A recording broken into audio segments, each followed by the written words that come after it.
சக்தி பராசக்தி எல்லாரும் நல்லா இருக்கீங்களாப்பா? இன்னைக்கு என்ன வீடியோன்னு பார்த்தீங்கன்னா, நீர் கொழுக்கட்டை செய்ய போகிறப்பா. அதுக்கு என்னென்ன தேவையான பொருட்கள்னு சொல்கிறப்பா. இதை பாருங்கள், தேங்காய் பல்லாக கிணி வச்சுருக்கேன். இது பல்லாக கிணி வச்சுருக்கேன். இது மிக்சியில் அடித்து தேங்காய் பூவாக எடுத்துப்பேன். இதுதான் நல்லாயிருக்கும். அதனால் தேங்காய் பூவையும் போட்டுப்பேன். அது எப்படி செய்கிறேன், எப்படி அரைக்க போகிறேன்னு பார்க்கலாம் வாங்க. இது உப்பு மாவுக்கு. உப்பு போட்டால் தான் டேஸ்ட்டாக இருக்கும். இது இனிப்பு கிடையாதுப்பா, காரத்தில் செய்கிறது தான் இது. தேங்காய் போட்டுக்கிறேன் பாருங்கள்.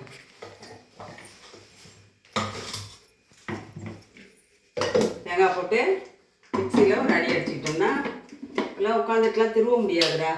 அதனால் தேங்காய் கீழிட வேண்டியது, மிக்சியில் போட்டு அடிச்சிட வேண்டியது. தேங்காய் கீழி வச்சுருப்பா. மிக்சியில் அடித்தோடனே தேங்காய் பூ மாதிரி ஆகிடுச்சு பாருங்கள். இதை எடுத்து இப்படி வச்சுக்க வேண்டியதான். இதை வச்சுட்டு இந்த அரிசியை கொஞ்சம் கொஞ்சமாக போட்டு, ரொம்ப நைஸாகவும் இருக்கக்கூடாது, ரொம்ப குறப்பாகவும் இருக்கக்கூடாது.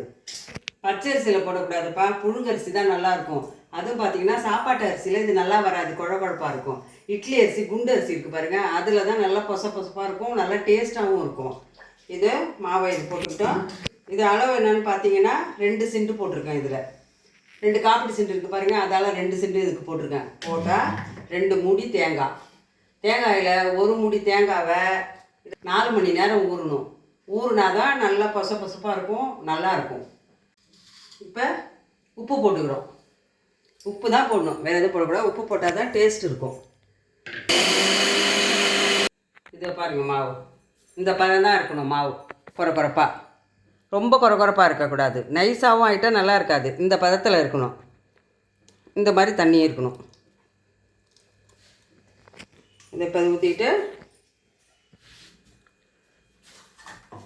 மீதி அரிசி இருக்குது பாருங்கள், அதையும் அதில் போட்டுக்கணும் அரைக்க.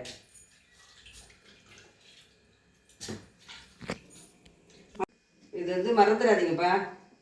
வீட்டு அரிசி, நம்ம சாப்பாடு அரிசியில் செய்யக்கூடாது. இட்லி அரிசி, குண்டு அரிசி இருக்குது பாருங்கள், அதுவும் புழுங்க அரிசியில் தான் செய்யணும். பச்சை அரிசிலாம் அதை செய்யக்கூடாது.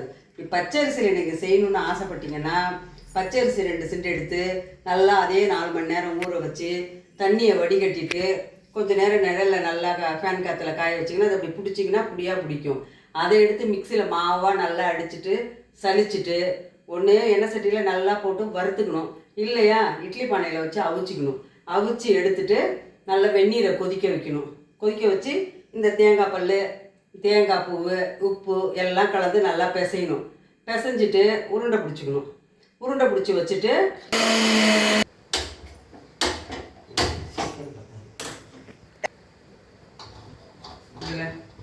எண்ணெய் சட்டி போட்டுக்கணும்ப்பா.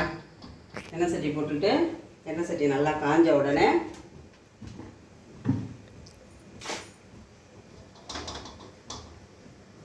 தாளிக்கிறதுக்கு இந்த மாவு தாளித்து நீர் உருண்டை பிடிச்சி வைக்கிறதுக்குப்பா காஞ்ச மிளகா, வரமிளகா, கடுகு, உளுத்தம்பருப்பு, கடலப்பருப்பு, கருவேப்பிலை, பெருங்காயத்தூள்.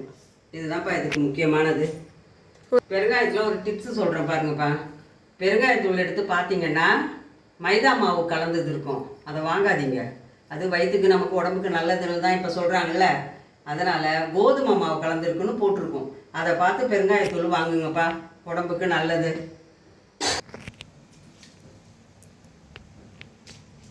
இது வரமிளகாய் அதை போடுறேன். வரமிளகாய் போட்டோடனே கடுகும் உளுத்தரிசியும், கொஞ்சம் உளுத்தம்பருப்பாக கொஞ்சம் கூட போட்டுக்கலாம், ஏன்னா நல்லாயிருக்கும் சாப்பிட்றதுக்கு. கடலப்பருப்பு உளுத்தம்பருப்பையும் கொஞ்சம் கூட போட்டுக்கிட்டிங்கன்னா நல்லாயிருக்கும். அதோட கடலப்பருப்பு போட்டு நல்லா கடுகு பொரியணும்.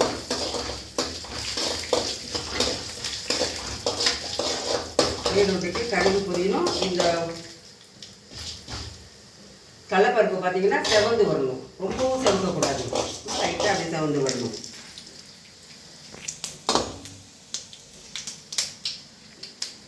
கடுகு பொரியுது பாருங்க.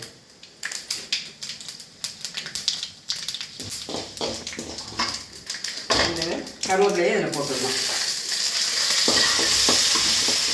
கருவேப்பிலையை போட்டோன்னப்ப பெருங்காயத்தூளையும் அதிலே போடணும்.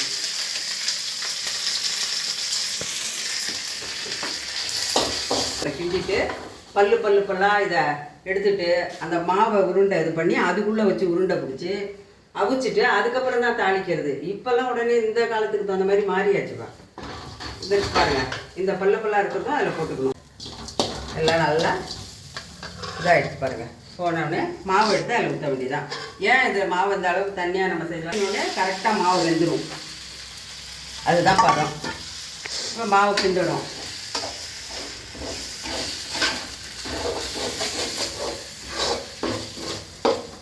எல்லாம் ஒரு சேர அடி பிடிக்காமல் நல்லா மாவை கிண்டுங்க.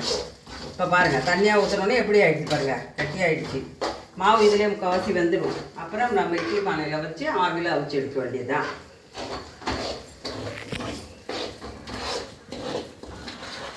ஏன்னா ஆறி தானே நம்ம எது பிடிக்க போகிறோம், உருண்டை நீர் உருண்டை பிடிக்கிறதுக்கு. இதை தட்டில் அப்படியே மாற்றி வச்சிடணும்.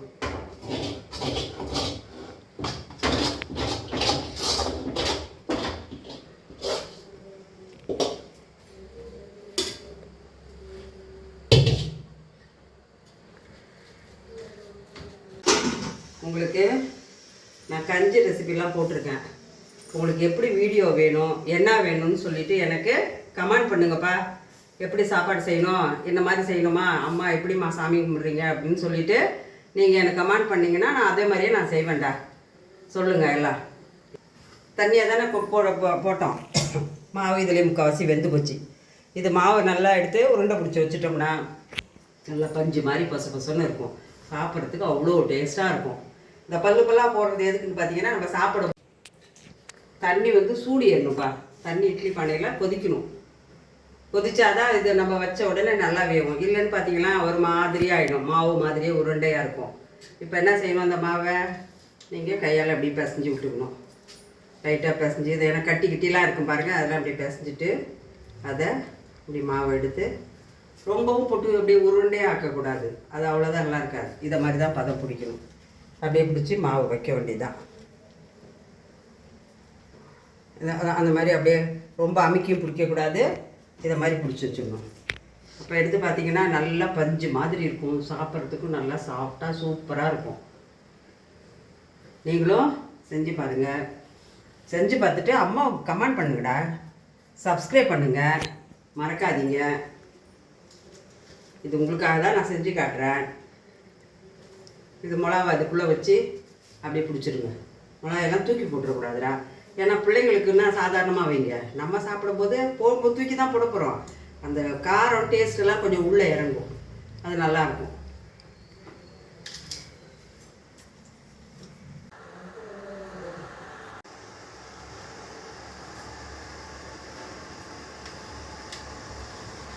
கை சூடு எடுத்துச்சுன்னு வச்சுங்க, தண்ணியை லைட்டாக வச்சுட்டு அப்படியே தொட்டுங்க. தண்ணியை தொட்டுக்கிட்டு மாவு ரொம்பவும் ஆறட்டும்.